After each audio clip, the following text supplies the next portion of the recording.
Welcome to my channel. ನಮ್ಮ ಚಾನಲ್ಗೆ subscribe ಮಾಡ್ಕೊಳ್ಳಿ. ಲಕ್ಷ್ಮೀ ಬಾರಮ್ಮ ಶನಿವಾರದ ಪೂರ್ತಿ ಸಂಚಿಕೆಯಲ್ಲಿ ಏನಾಗ್ತಿದೆ ಅಂತ ಈ ವಿಡಿಯೋದಲ್ಲಿ ನೋಡೋಣ. ಲಕ್ಷ್ಮಿ ವೈಷ್ಣವ್ನ ತಪ್ಕೊಂಡು, ರೀ ನನ್ಗೇನು ಆಗಿಲ್ಲ, ನಾನು ಈ ತರ ಯಾಕೆ ಆಡ್ತಾ ಇದ್ದೀನಿ ಅಂದ್ರೆ ಅತ್ತೆ ಸತ್ಯ ಹೇಳಿ ಅಂತ.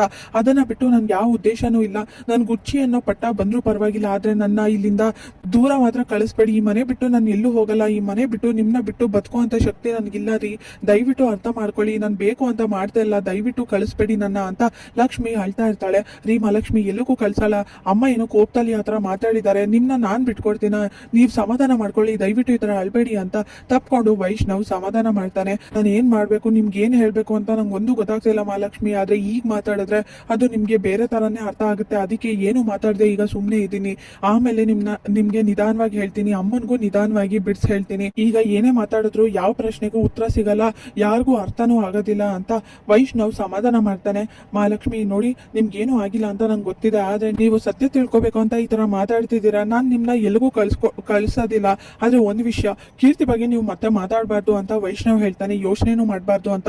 ಕೀರ್ತಿ ಬಗ್ಗೆ ಯೋಚನೆ ಮಾಡದೆ ಹೇಗಿರಕ್ಕಾಗುತ್ತೆ ಅಂತ ಲಕ್ಷ್ಮಿ ಹೇಳಿದಾಗ, ನೋಡಿ ದಯವಿಟ್ಟು ಅರ್ಥ ಮಾಡ್ಕೊಳ್ಳಿ, ಮತ್ತೆ ಆ ಕೀರ್ತಿ ವಿಷಯ ಬೇಡ ಅಂತ ವೈಷ್ಣವ್ ಹೇಳ್ತಾನೆ. ನೋಡಿ ಮಹಾಲಕ್ಷ್ಮಿ, ನಮ್ಗೆ ಅಂತ ನಮ್ಮಿಬ್ರಿಗೆ ಅಂತ ಒಂದ್ ಲೈಫ್ ಇದೆ, ಅದನ್ನ ನಾವು ಏನ್ ಮಾಡ್ಬೇಕು ಮುಂದೆ ಅಂತ ಯೋಚನೆ ಮಾಡ್ಬೇಕು. ಮನೆಯವರೆಲ್ಲ ಇಷ್ಟೊಂದು ಹೇಳ್ತಾ ಇರ್ಬೇಕಾದ್ರೆ ಮತ್ತೆ ನೀವು ಅದ್ರ ಬಗ್ಗೆ ಯೋಚನೆ ಮಾಡೋದು ತಪ್ಪಾಗುತ್ತೆ ಮಹಾಲಕ್ಷ್ಮಿ, ಅರ್ಥ ಮಾಡ್ಕೊಳ್ಳಿ. ಈಗ ನೀವೇನು ಮಾತಾಡದೆ ಸೈಲೆಂಟ್ ಪುಟ್ಟು ಮಗು ತರ ಹೋಗಿ ಮಲ್ಕೋಬೇಕು, ಬನ್ನಿ ನೀವು ಅಂತ ವೈಷ್ಣವ್ ಕರ್ಕೊಂಡು ಹೋಗಿ ಮಲಗಿಸ್ತಾನೆ. ಆಗ ಯೋಚನೆ ಮಾಡ್ತಾ ಲಕ್ಷ್ಮಿ, ಇಲ್ಲ ಅತ್ತೆ ಸತ್ಯ ಹೇಳೋವರೆಗೂ ನಾನು ಸುಮ್ನೆ ಇರೋದಿಲ್ಲ. ಈ ಸತ್ಯ ತಿಳ್ಕೊಳಕ್ಕೆ ಮತ್ತೆ ನಾನು ಕೀರ್ತಿಯಾಗಿ ಬದಲಾಗಿ ಅತ್ತೆ ಬಾಯಲ್ಲಿ ಬಾಯಿ ಬಿಡಿಸ್ತೀನಿ. ಕೀರ್ತಿಯಾಗಿ ಬದಲಾಗಕ್ಕೂ ನಾನು ರೆಡಿ ಅಂತ ಲಕ್ಷ್ಮಿ ಅನ್ಕೋತಾ ಇರ್ತಾಳೆ. ಬೆಳಗ್ಗೆ ಎದ್ದಿದ ತಕ್ಷಣನೇ ಕಾವೇರಿ, ಅಲ್ಲ ಏನಾಗಿದೆ ಈ ಮನೇಲಿ, ಯಾರು ಕಾಣಿಸ್ತಿಲ್ವಲ್ಲ, ಈ ಗಂಗಾ ಎಲ್ಲೋದ್ಲು, ಎಲ್ಲ ನಾನು ಒಬ್ಳೆ ಮಾಡಕ್ಕಾಗತ್ತಾ, ಯಾವ ಜವಾಬ್ದಾರಿನ ತಗೊಳ್ದೆ ಈ ತರ ಅಡ್ಡದಿಡ್ಡಿಯಾಗಿ ಓಡಾಡ್ತಿದ್ರೆ, ಮಾರ್ಕೆಟ್ಗೆ ಹೋಗಿ ತರಕಾರಿಗಳನ್ನ ತರಬೇಕು, ತಂದಿರೋದೆಲ್ಲ ಸರಿಯಾಗಿದ್ಯಾ ಅಂತ ಚೆಕ್ ಮಾಡ್ಬೇಕು, ಎಲ್ಲೋದ್ಲು ಗಂಗಾ ಅಂತ ಕಾವೇರಿ ಹೇಳ್ತಾರೆ. ಇಲ್ಲೇ ಎಲ್ಲೋ ಹೋಗಿರ್ತಾಳೆ ಬಿಡೆ ಅಂತ ಅಜ್ಜಿ ಹೇಳ್ತಾರೆ. ಲಕ್ಷ್ಮಿ ಬ್ಯಾಗ್ ಪ್ಯಾಕ್ ಮಾಡ್ಕೊಂಡ್ಲ, ರೆಡಿ ಆಗಿದ್ದಾಳ ಅಂತ ಕಾವೇರಿ ಹೇಳ್ತಾರೆ. ಇದೇನದ್ಗೆ ಲಕ್ಷ್ಮಿ ಬ್ಯಾಗ್ ಪ್ಯಾಕ್ ಮಾಡ್ಕೊಡ್ಲಾ ಅಂದ್ರೆ ಏನ್ ಅರ್ಥ, ಎಲ್ಲಿಗೆ ಹೋಗ್ತಿದ್ದಾಳೆ ಅವಳು ಅಂತ ಸುಪ್ರೀತಾ ಕೇಳ್ತಾಳೆ. ನಿನ್ನೆ ರಾತ್ರಿ ಹೇಳಿದ್ ಮರ್ತೋಯ್ತಾ ಅವಳು ಹೋಗ್ತಿದ್ದಾಳೆ ಅಂತ? ಈಗ ಹೊಸ್ದಾಗ್ ಬೇರೆ ಕೇಳ್ತಿದ್ಯಲ್ಲ, ಅವಳು ರೆಡಿ ಆಗಿದ್ದಾಳ ಇಲ್ವಾ ಅಂತ ಮೊದ್ಲು ನೋಡ್ಕೊಂಡ್ ಬರ್ಬೇಕು, ಅವಳನ್ನ ಮೊದ್ಲು ಕಳಿಸ್ಬೇಕು ಅಂತ ಕಾವೇರಿ ಹೇಳ್ತಾರೆ. ಓ, ಈ ಹತ್ಕೆ ಹಾಗಾದ್ರೆ ಟ್ರೀಟ್ಮೆಂಟ್ ಕಳಿಸ್ತೀನಿ ಅಂತ ಹೇಳಿದ್ದು ನಿಜಾನ? ಅವಳನ್ನ ಕಳಿಸ್ತಿದಾರ ಹಾಗಾದ್ರೆ ಲಕ್ಷ್ಮಿನ? ಮೊದ್ಲು ಈ ವಿಷಯನ ವೈಷ್ಣವ್ಗೆ ಹೇಳ್ಬೇಕು ಅಂತ ಲಕ್ಷ್ಮಿನ ಮನೆಯಿಂದ ಹೊರಗಡೆ ಕಳಿಸ್ತಾ ಇರೋ ವಿಷಯ ಹೇಳಕ್ಕೆ ಅಂತ ವೈಷ್ಣವ್ಗೆ ಸುಪ್ರೀತಾ ಹೋಗ್ತಾಳೆ. ಲಕ್ಷ್ಮಿ ಇಲ್ಲಿ ತರಕಾರಿ ಕಟ್ ಮಾಡ್ತಾ ಏನಾಗ್ತಿದೆ, ಈಗ ಮುಂದೆ ಏನ್ ಮಾಡೋದು ಗೊತ್ತಾಗ್ತಿಲ್ಲ. ಅತ್ತೆ ಬಾಯಲ್ಲಿ ಸತ್ಯನ ಹೊರಗಡೆ ತರ್ಸೋದಿಕ್ಕೆ ಯಾವ ತರ ನಾಟಕ ಆಡ್ಲಿ ನಾನು, ಏನ್ ಮಾಡ್ಲಿ ನಾನು ಅಂತ ಯೋಚನೆ ಮಾಡ್ತಿರ್ತಾಳೆ.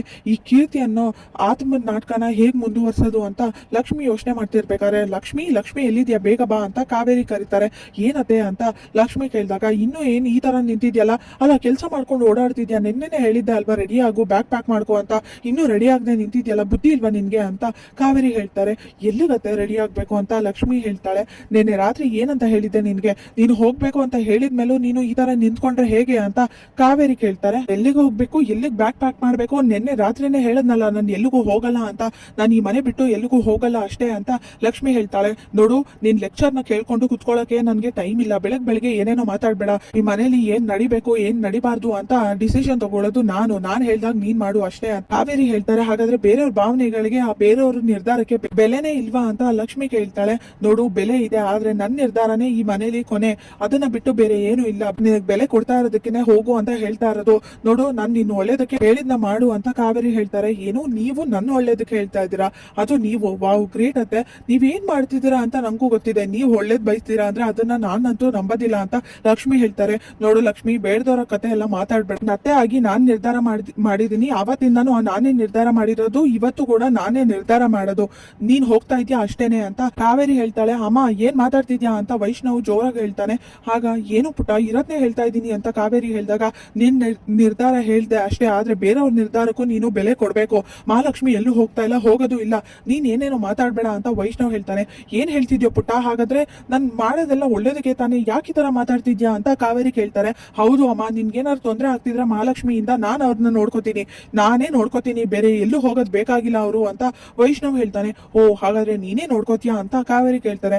ಹೌದು, ನಾನೇ ನೋಡ್ಕೋತೀನಿ, ಎಷ್ಟೇ ಕಷ್ಟ ಆದ್ರೂ ಆದ್ರೂ ನನ್ನ ಹೆಂಡತಿನ ನಾನು ನೋಡ್ಕೊಳಕ್ ನಂಗೆ ಗೊತ್ತಿದೆ, ಹಾಗಂತ ಅವ್ರನ್ನ ಎಲ್ಲೆಲ್ಲೋ ಕಳ್ಸಕ್ಕೆ ನಾನಂತೂ ಬಿಡೋದಿಲ್ಲ. ನಿನ್ ನಿರ್ಧಾರ ಸರಿ ಇಲ್ಲ, ಬೇರೆಯವ್ರ ನಿರ್ಧಾರಕ್ಕೂ ಬೆಲೆ ಕೊಡೋದನ್ನ ಕಲ್ತ್ಕೊಳ್ಳಮ್ಮ ಅಂತ ವೈಷ್ಣವ್ ಹೇಳ್ತಾನೆ. ಪುಟ್ಟ ಏನ ಮಾತಾಡ್ತಿದ್ಯಾ ನೀನು? ಹಾಗಾದ್ರೆ ಏನ್ ಅರ್ಥ? ನೀನ್ ಏನ್ ಅನ್ಕೊಂಡಿದ್ಯಾ? ಲಕ್ಷ್ಮಿನ ಎಲ್ಲಿ ಕಳಿಸ್ತೀನಿ ಅನ್ಕೊಂಡಿದ್ಯಾ ಅಂತ ಕಾವೇರಿ ಕೇಳ್ತಾರೆ. ನಿನ್ನೆ ರಾತ್ರಿ ಹೇಳ್ತಲ್ಲ ಟ್ರೀಟ್ಮೆಂಟ್ ಅಂತ, ಅಲ್ಲೇ ಕಳಿಸ್ತಾ ಇದೆಯಾ ಅಲ್ವಾ ಅಂತ ವೈಷ್ಣವ್ ಹೇಳ್ತಾನೆ. ಏನ್ ಪುಟ್ಟ ಈ ತರ ಮಾತಾಡ್ತಿದ್ಯಾ ಅಂತ ಜೋರಾಗಿ ಕಾವೇರಿ ನಗ್ತಿರ್ತಾಳೆ. ಅಮ್ಮ ಯಾಕೆ ನಗ್ತಿದ್ಯಾ ಅಂತ ವೈಷ್ಣವ್ ಕೇಳಿದಾಗ, ಇನ್ನೇನ್ ಪುಟ್ಟ, ಅವಳು ನನ್ ಸೊಸೆ, ಅವಳು ಏನೇ ಮಾಡಿದ್ರು ಕೂಡ ಅವಳನ್ನ ಕ್ಷಮಿಸ್ತೀನಿ, ಕ್ಷಮಿಸ್ಲೇಬೇಕು.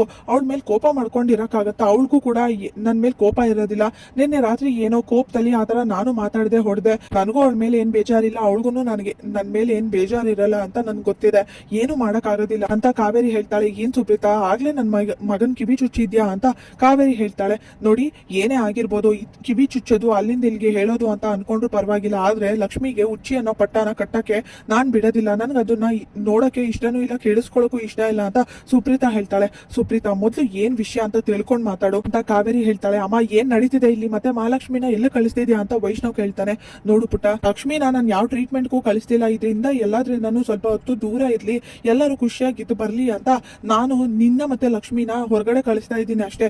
ನೀವಿಬ್ರು ಖುಷಿಯಾಗಿರ್ಲಿ ಅಂತ, ನನ್ಗೆ ಬೇರೆ ಏನು ಬೇಡ. ನೀವಿಬ್ರು ಖುಷಿಯಾಗಿದ್ರೆ ಅಷ್ಟೇ ಸಾಕು. ಅವಳು ಎಷ್ಟೇ ಆದ್ರೂ ನನ್ ಸೊಸೆ, ಲಕ್ಷ್ಮಿನ ನಾವೇ ತಾನೇ ನೋಡ್ಕೋಬೇಕು, ಅವಳ ಮೇಲೆ ದ್ವೇಷ ಸಾಧಿಸಕ್ಕಾಗುತ್ತಾ ಅಂತ ಕಾವೇರಿ ಹೇಳಿದಾಗ, ಏನ್ ಹೇಳ್ತಿದ್ಯಾಮ್ಮ? ನಿಜ ಹೇಳ್ತಿದ್ಯಾ? ಹಾಗಾದ್ರೆ ನಮ್ಮಿಬ್ರನ್ನ ಹೊರಗಡೆ ಕಳಿಸ್ತಾ ಇರೋದಕ್ಕೆ ರೆಡಿ ಆಗು ಅಂದಿದ್ದ ಅಂತ ವೈಷ್ಣವ್ ಹೇಳ್ತಾನೆ. ಹೌದು ಪುಟ್ಟ ಅಂತ ಕಾವೇರಿ ಹೇಳ್ತಾರೆ. ಇದನ್ನೆಲ್ಲ ಯಾಕೋ ನಂಬಕ್ ಆಗ್ತಿಲ್ಲ, ಅತ್ತೆ ಏನ್ ಮಾಡ್ಕೊಂಡಿದ್ದಾರೆ, ಏನೋ ಪ್ಲಾನ್ ಮಾಡಿರೋ ತರ ಇದೆಯಲ್ಲ ಅಂತ ಲಕ್ಷ್ಮಿ ಯೋಚನೆ ಮಾಡ್ತಿರ್ತಾಳೆ. ಸಾರಿ ಅಮ್ಮ, ನೀನೆಲ್ಲೋ ಟ್ರೀಟ್ಮೆಂಟ್ ಕಳಿಸ್ತಿದ್ಯಾ ಅಂತ ಅನ್ಕೊಂಡ್ ಬೈದ್ಬಿಟ್ಟೆ ಅಂತ ವೈಷ್ಣವ್ ಹೇಳ್ತಾನೆ. ಸದ್ಯ ಕಾವೇರಿ, ನಾನೆಲ್ಲೋ ನೀನು ಲಕ್ಷ್ಮಿನ ನಮ್ಮಿಂದ ದೂರ ಮಾಡ್ಬಿಡ್ತೀಯಾ ಅಂತ ಭಯ ಆಗಿತ್ತು, ಈಗ ಸಮಾಧಾನ ಆಯ್ತು ಅಂತ ಅಜ್ಜಿ ಹೇಳ್ತಾರೆ. ನಾನು ಅಮ್ಮ, ಮಕ್ಳಿಗೆ ಏನ್ ಬೇಕೋ ಅದನ್ನೇ ಯೋಚನೆ ಮಾಡ್ತೀನಿ. ಮಕ್ಳು ಒದ್ರು ಅಂತ ನಾನು ಕೂಡ ತಿರುಗಿಸಿ ಅವ್ರಿಗೆ ಒದಿಯಕ್ಕಾಗತ್ತಾ ಅಮ್ಮ? ನನ್ ಪುಟ್ಟ ಮತ್ತೆ ನನ್ ಸೊಸೆ ಖುಷಿಯಾಗಿದ್ರೆ ಅಷ್ಟೇ ಸಾಕು ನನ್ಗೆ. ಲಕ್ಷ್ಮಿ ಹೋಗಿ ರೆಡಿ ಆಗು. ಇನ್ನು ಏನ್ ನೋಡ್ತಾ ನಿಂತಿದ್ಯಾ? ನೀನು ಪುಟ್ಟ ಬೇಗ ಹೋಗ್ಬೇಕು, ಹೋಗಿ ರೆಡಿ ಆಗಿ ಹೋಗು ಅಂತ ಕಾವೇರಿ ಕಳಿಸ್ತಾಳೆ. ಮಹಾಲಕ್ಷ್ಮಿ ಬನ್ನಿ ಬನ್ನಿ, ಬೇಗ ಬೇಗ ಹೋಗಿ ರೆಡಿ ಆಗ್ಬೇಕು ಅಂತ ವೈಷ್ಣವ್ ಕರ್ಕೊಂಡು ಹೋಗ್ತಾನೆ. ಸುಪ್ರೀತಾ, ನನ್ ಮಗನ್ಗೆ ಏನಾದ್ರೂ ಹೇಳಕ್ ಮುಂಚೆ ಏನ್ ಮಾಡ್ತಾಳೆ ಈ ಕಾವೇರಿ ಅಂತ ಯೋಚನೆ ಮಾಡು. ನೀನ್ ಅದಕ್ಕೆ ಅಷ್ಟೊಂದು ಕೆಟ್ಟವಳಲ್ಲ, ಇದನ್ನ ತಿಳ್ಕೊ ಅಂತ ಕಾವೇರಿ ಹೇಳಿ ಹೋಗ್ತಾಳೆ. ಹಾಗೆ ಇಲ್ಲಿ ಅಂಕಿತ್ ಸುಪ್ರೀತಾ ಫ್ರೆಂಡ್ ಡಾಕ್ಟರ್ ನಿತ್ಯಾನ ಭೇಟಿ ಮಾಡ್ತಾರೆ. ದಯವಿಟ್ಟು ಹೇಗಾದ್ರೂ ಮಾಡಿ ನಮ್ಮ ಅಪ್ಪನ ಬಗ್ಗೆ ಹೇಳಿ ಅಂದಾಗ, ನೀನ್ ಚಿಕ್ಕ ಹುಡುಗ, ಇದೆಲ್ಲ ಗೊತ್ತಾಗಲ್ಲ ಮರಿ, ಅರ್ಥ ಮಾಡ್ಕೋ ಅಂತ ನಿತ್ಯ ಹೇಳಿದಾಗ, ಯಾಕೆಲ್ರು ನನ್ನ ಚಿಕ್ಕ ಹುಡುಗ ಮರಿ ಪುಟ್ಟ ಅಂತ ಹೇಳ್ಕೊಂಡೆ ಓಡಾಡ್ತಿದ್ದೀರಾ? ನಾನು ದೊಡ್ಡವನಾಗಿದ್ದೀನಿ, ನಮ್ಮ ಅಪ್ಪನ ಬಗ್ಗೆ ತಿಳ್ಕೊಬೇಕು ಅಂತ ಓಡಾಡ್ತಿದ್ದೀನಿ. ಇದ್ರ ಬಗ್ಗೆ ನಾನು ತಿಳ್ಕೊಬೇಕು ಅಷ್ಟೇ, ನಾನು ಇದ್ರ ಬಗ್ಗೆ ತಿಳ್ಕೊಬೇಕು, ನಿಮ್ಗೂ ಇದ್ರ ಬಗ್ಗೆ ಗೊತ್ತಿದೆ, ದಯವಿಟ್ಟು ಹೇಳಿ ಅಂತ ಅಂಕಿತ್ ಹೇಳ್ತಾನೆ. ನೋಡು, ಇದೇ ತರ ನಾನು ಹಿಂದೆ ಬರ್ತಾ ಇದ್ರೆ ನಾನಂತೂ ಸುಮ್ಮನೆ ಇರಲ್ಲ, ಸುಪ್ರೀತಂಗೆ ಹೇಳ್ಬೇಕಾಗುತ್ತೆ, ಮೊದಲು ಇಲ್ಲಿಂದ ಹೋಗು, ಈ ತರ ಎಲ್ಲ ಬರೋದು ತಪ್ಪಾಗುತ್ತೆ ಅಂತ ಬೈದು ನಿತ್ಯ ಹೋಗ್ತಾಳೆ. ನಾನು ಏನ್ ಮಾಡ್ಲಿ ಅಂತ ಅಂಕಿತ್ ಯೋಚನೆ ಮಾಡ್ತಿರ್ತಾನೆ. ಆಗ ಲೆಟರ್ ಬಂದ್ ಬೀಳುತ್ತೆ. ಏನಿದು ಅಂತ ಓಪನ್ ಮಾಡಿ ನೋಡ್ತಾನೆ. ನಿಮ್ಮ ಅಪ್ಪನ ಬಗ್ಗೆ ಎಲ್ಲ ಸತ್ಯ ತಿಳ್ಕೊಬೇಕು ಅಂದ್ರೆ SR ರೆಸ್ಟೋರೆಂಟ್ಗೆ ಬಾ ಅಂತ ಇರುತ್ತೆ. ಆ ಲೆಟರ್ ಅಲ್ಲಿ ಯಾರು ಕಳ್ಸಿರ್ಬೋದು ಇದನ್ನ, ಮೊದಲು ಹೋಗ್ತೀನಿ ಅಂತ ಅಲ್ಲಿಗೆ ಅಂಕಿತ್ ಹೋಗ್ತಾನೆ. ವೈಷ್ಣವ್ ಲಕ್ಷ್ಮಿನ ಕರ್ಕೊಂಡ್ ಬಂದು, ಬೇಗ ಬಟ್ಟೆ ಪ್ಯಾಕ್ ಮಾಡ್ಕೊಳ್ಳಿ, ಆರಾಮಾಗಿ ಜಾಲಿಯಾಗಿ ಹೋಗ್ ಬರೋಣ ಅಂತ ವೈಷ್ಣವ್ ಬಟ್ಟೆ ಪ್ಯಾಕ್ ಮಾಡ್ಕೊತಾ ಇರ್ತಾನೆ. ಅಷ್ಟರಲ್ಲಿ ಲಕ್ಷ್ಮಿಗೆ ಫೋನ್ ಬರುತ್ತೆ. ಹೊರಗಡೆ ಹೋಗ್ತಾ ಇದ್ಯಾ? ಹೋಗ್ಬೇಡ, ಯಾವ್ದೇ ಕಾರಣಕ್ಕೂ ಹೋಗ್ಬೇಡ ಅಂತ ಆ ಫೋನ್ ಅಲ್ಲಿ ಯಾರೋ ವ್ಯಕ್ತಿ ಮಾತಾಡ್ತಾರೆ. ಆಗ ಲಕ್ಷ್ಮಿಗೆ ಶಾಕ್ ಆಗುತ್ತೆ. ಹಲೋ, ಯಾರ್ ನೀವು ಯಾರು ಮಾತಾಡ್ತಿರೋದು ಅಂತ ಹೇಳಿದ ತಕ್ಷಣ ಕಟ್ಟಾಗಿ ಹೋಗುತ್ತೆ. ಯಾರಿರ್ಬೋದು ಇವರು ಅಂತ ಲಕ್ಷ್ಮಿ ಟೆನ್ಷನ್ ಇಂದ ಯೋಚನೆ ಮಾಡ್ತಿರ್ತಾಳೆ. ಇಲ್ಲಿಗೆ ಶನಿವಾರದ ಪೂರ್ತಿ ಸಂಚಿಕೆ ಮುಕ್ತಾಯವಾಗಿದೆ. ಈ ವಿಡಿಯೋ ಇಷ್ಟವಾಗಿದ್ರೆ ಲೈಕ್ ಮಾಡಿ, ಶೇರ್ ಮಾಡಿ, ಕಮೆಂಟ್ ಮಾಡಿ, ಹಾಗೆ ಸಬ್ಸ್ಕ್ರೈಬ್ ಮಾಡಿ.